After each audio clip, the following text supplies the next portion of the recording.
Hello, I'm Charles Kovess, Australasia's passion provocateur. Welcome to this week's episode of the Charles Kovess Show, whether you're watching on Rumble or on YouTube or listening via one of the many podcast channels.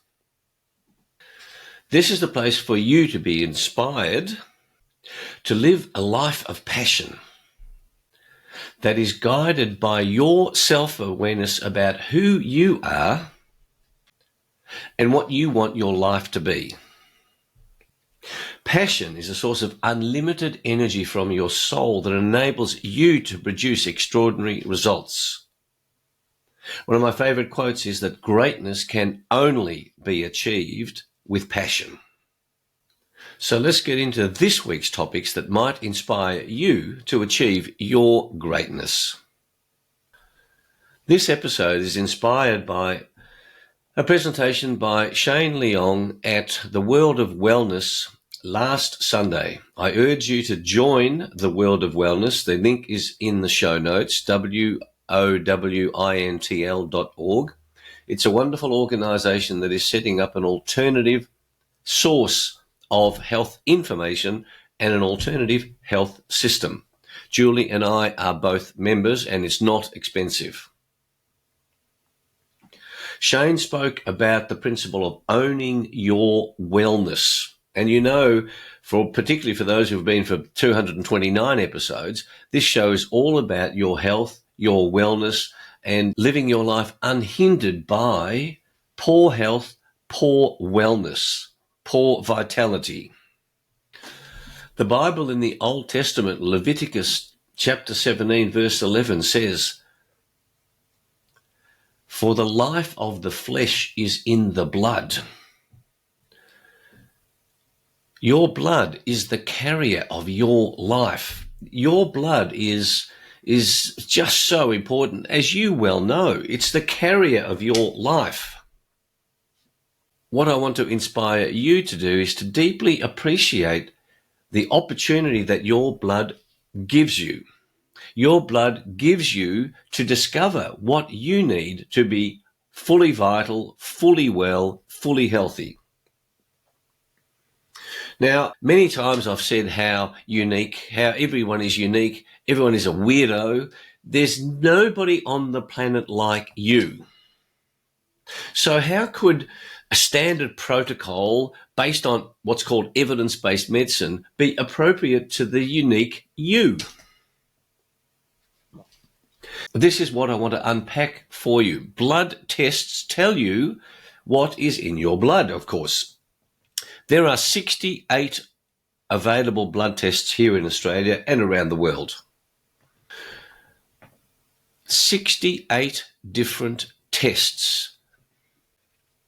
So during the presentation, Shane held up a slide of two circles intersecting. The blue circle was, these are the three ways that you can be in the wellness universe. You can be well and have no symptoms. The red large circle is you can be unwell with symptoms. And then the intersection of the two circles is a smaller area that shows that of a group of people who are unwell but have no symptoms. So you can be well with no symptoms, unwell with symptoms, or unwell with no symptoms. And blood tests are the way that you can work out whether you are unwell with no symptoms. That's called early detection. Now, blood tests, when you get a blood test, the pathologist analyzes that blood, gives a report to your doctor.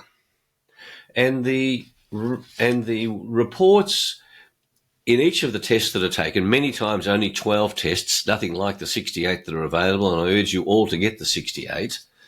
The tests show that whether or not you are in the normal band. And Shane demonstrated 3 examples of what a normal band looks like. Normal, think about that, normal. But you aren't normal, you're unique. But the 3 that I've put up on the screen there are ferritin, vitamin D, and progesterone. And the range of numbers for ferritin is from 30 in the normal range, 30 to 320. So the lower one is 10.7, the higher one is 10.7 times higher than the lower one. So what's ideal for you on vitamin D? The lower range is 50. The higher range is 150 within the normal band. Well, 150 is 3 times higher than 50. What's ideal for you? And the third example is an outrageous example, is progesterone, where the lower level is less than 1.5 and the upper level is 130 in the normal range. 130 is 86.7 times higher than 1.5. So what's ideal for you? Can you see what I'm getting at here? That this normal range, what happens with your doctor is that he gets the reports back. If every one of your blood tests is in the normal, he says, no, there's nothing to see here. And I say that's bullshit.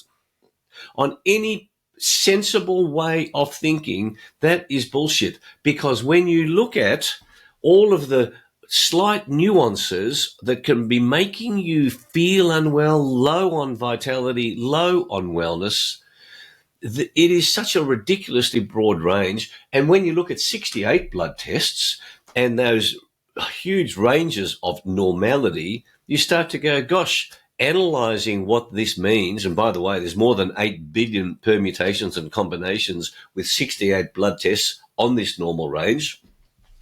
You say, well, what do my results show?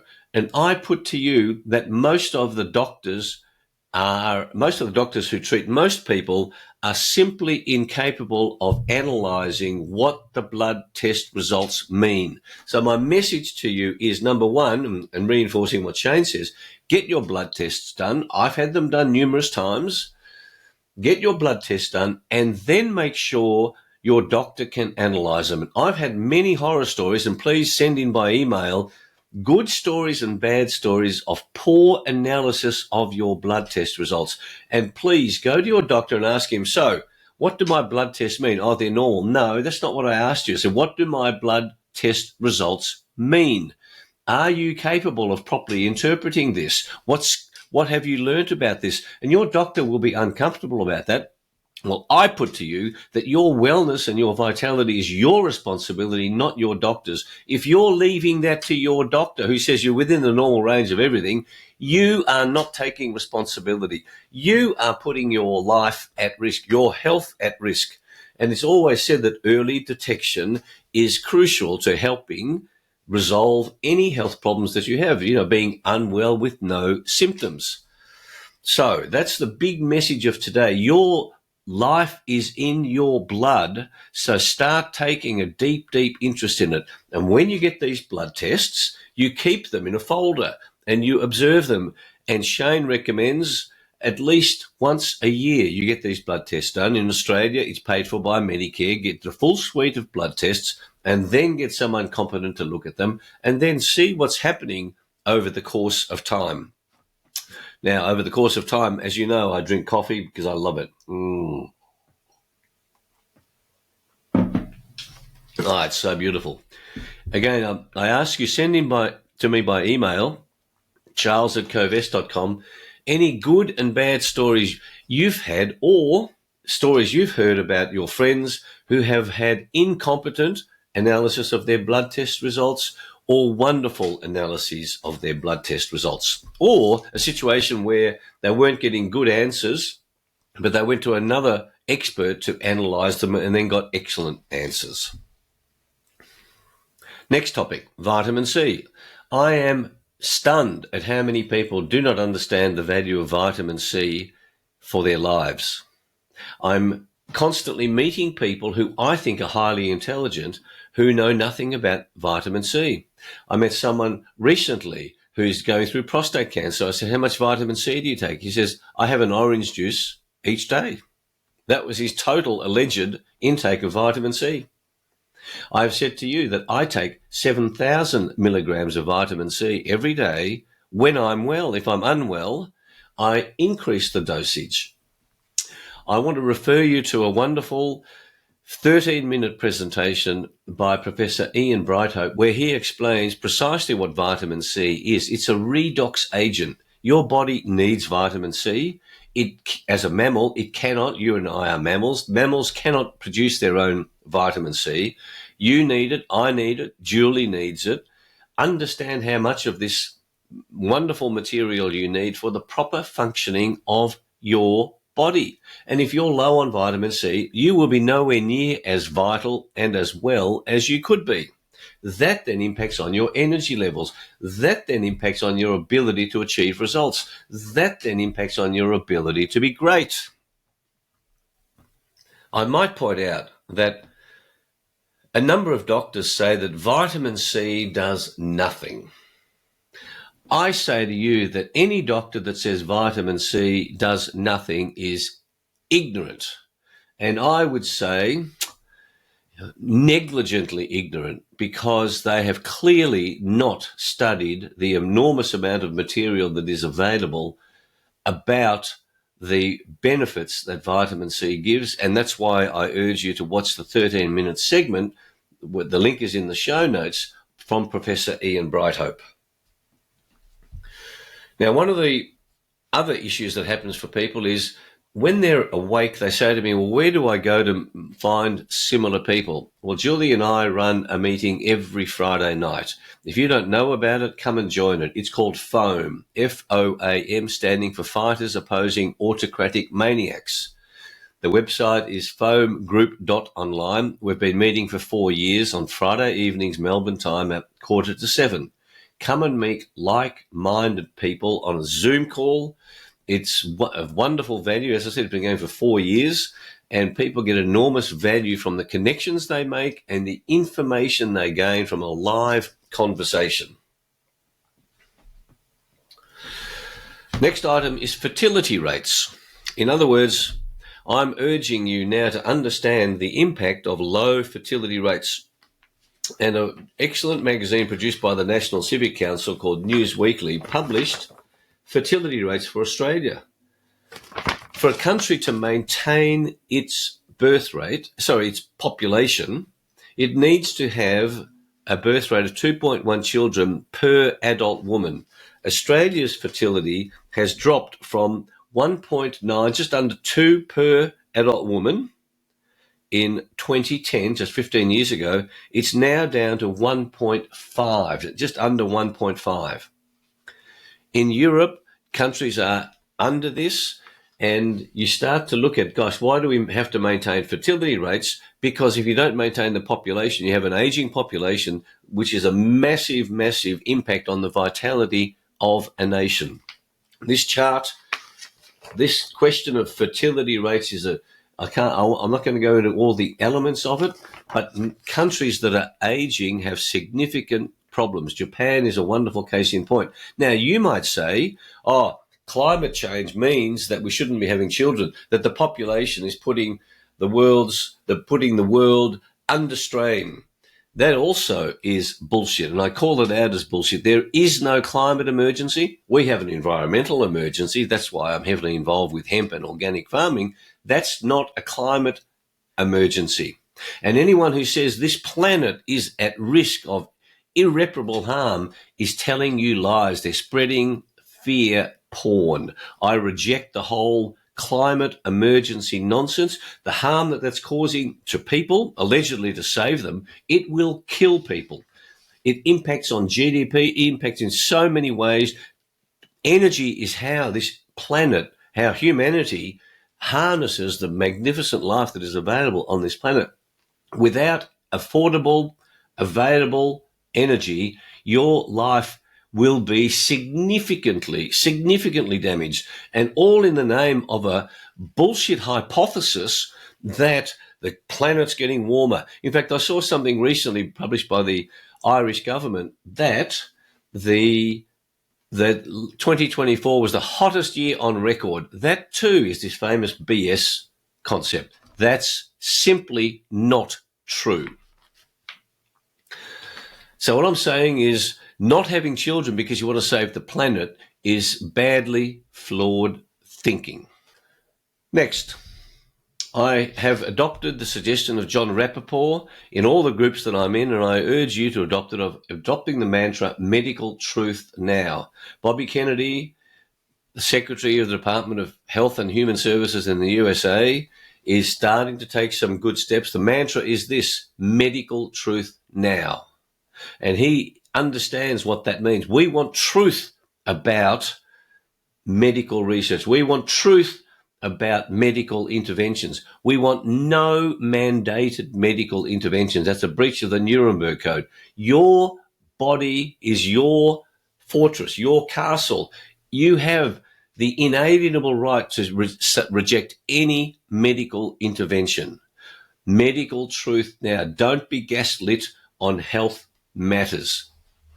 Watching this show is one way where you get links to where you can find out about health. World of Wellness is another place. Find sources of information that educate you in ways that you want to be educated, but just listening to your doctor is not educating yourself. Why? Because they're badly educated. And I've moderated over 400 meetings of medical doctors for COVID Ethics International. We've been addressed by some of the best scientists, doctors, health experts from a whole range, and it is absolutely patently clear that doctors' education is pathetically inadequate. Lastly, I want to mention the work of Judge Andrew Napolitano. He's a retired judge in America, and he wrote a beautiful piece on why unbridled freedom of speech is foundational to America's history, humanity, and happiness, but also for every nation. In fact, the title is Punishing Freedom. Unbridled freedom of speech is foundational to our history, humanity, and happiness.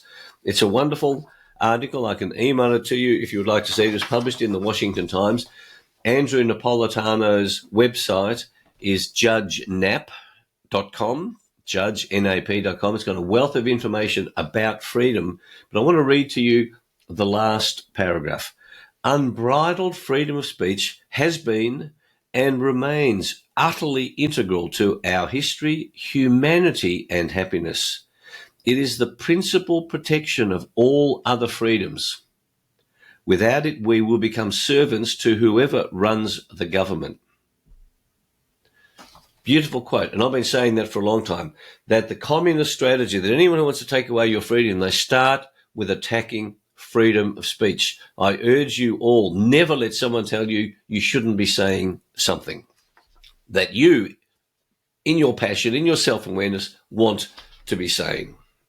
So there's a series of topics to inspire you, to think about, to provoke you, to look at your own response to what I'm talking about. You go, what do I think about that?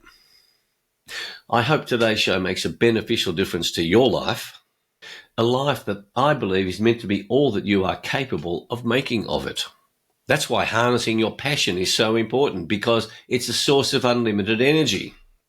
If you're new to the show, check the links to the websites, check the links to the foundational principles of this show to give you more background about me and what this show is supposed to be all about. On my websites, you can find my books, my passion speeches and programs, and plenty of free, useful resources. Please subscribe to the show if you like it and share it with your networks. It won't cost you anything except the risk of greater passion, greater awareness, and a greater enjoyment of your life. So, thanks for watching or listening. And until our next show, may your week be full of energy-giving passion, learning, fun, fulfillment, health, and ever-increasing self-awareness. Have a great week. See you next week. Bye.